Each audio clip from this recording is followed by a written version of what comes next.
Assalamualaikum warahmatullahi wabarakatuh. Perkenalkan, nama saya Amelia Ramadhani dari Fakultas Psikologi Universitas Islam Riau dengan NPM 248110128. Di sini saya akan menjelaskan tentang diagram visual otak yang terpengaruh oleh penyakit epilepsi. Jenis epilepsi tersendiri berbeda-beda tergantung pada lokasi fokus epileptogenik pada otak. Berikut penjelasannya. Dalam penyakit epilepsi, struktur otak yang terpengaruh adalah lobus temporal, yaitu memiliki fungsi sebagai pemroses memori, pemroses pendengaran, dan juga emosi. Pada penyakit epilepsi, kejang sering berasal dari hipokampus dan amigdala, yang merupakan sistem limbik yang ada pada lobus. Pertama, hipokampus merupakan kerusakan jaringan karena kejang yang berulang-ulang, sedangkan amigdala adalah berkaitan pada respon yang kuat pada saat pasien mengalami kejang. Yang ketiga, korteks entorhinal, yaitu sebagai penghubung antara hipokampus dengan area otak sebagai jalur penyebaran impuls epileptik.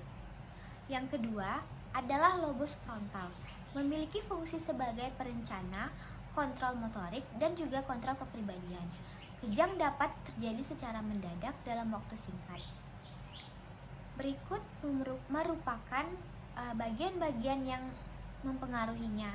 Yang pertama itu adalah premotor, bertanggung jawab atas gerakan motorik seperti kejang yang dimulai dari awalnya dari sini. Yang kedua, hemisfer kiri. Jika terkena, pasien akan mengalami gangguan bicara selama kejang. Yang ketiga, kita akan membahas tentang lobus parietal, memiliki fungsi sebagai respektif sensorik yang berupa sentuhan, tekanan, suhu, juga rasa nyeri. Orientasi spasial, kejang berasal dari area sensorik yang dapat menyebabkan sensasi aneh pada area kulit, seperti rasa aneh, kesemutan, atau bahkan rasa seperti terbakar. Pada saat kejang, pasien akan mengalami halusinasi sensorik, distorsi persepsi tubuh atau ruang. Yang ketiga itu adalah lobus occipital, memiliki fungsi sebagai pemroses visual. Kejang pada lobus ini dapat menimbulkan halusinasi visual atau gangguan pada penglihatan, yang cenderung pasien akan memiliki penglihatan seperti kilatan cahaya atau penglihatan yang kabur. Struktur otak yang kelima adalah talamus, memiliki fungsi sebagai relay sensorik utama yang menyerap dan menyebarkan informasi ke korteks. Talamus ini berperan besar pada epilepsi khususnya, yaitu adalah absen seizures dan menyebabkan aktivitas epileptik dari satu bagian otak ke seluruh bagian otak. Pada pasien biasanya terjadi hilang kesadaran singkat, tatapan kosong. Umumnya, kondisi ini terjadi pada anak-anak. Selanjutnya, yang keenam adalah sistem limbik, merupakan fungsi sebagai pengaturan emosi dan memori, seperti lobus temporal memiliki dua struktur, yaitu amigdala dan hipokampus. Pasien ini cenderung mengalami kejang emosional dan mengalami perubahan kesadaran.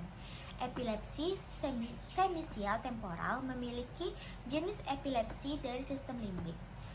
Yang ketujuh adalah korteks motorik dan sensorik. Motorik primer yang berfungsi mengendalikan gerakan otot. Sensorik primer memiliki input dari tubuh berupa rasa, sentuhan, dan nyeri.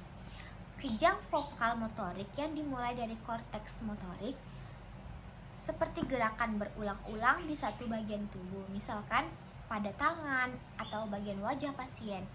Kejang-kejang ini menimbulkan sensasi abnormal, seperti kejang yang terus terjadi berulang-ulang.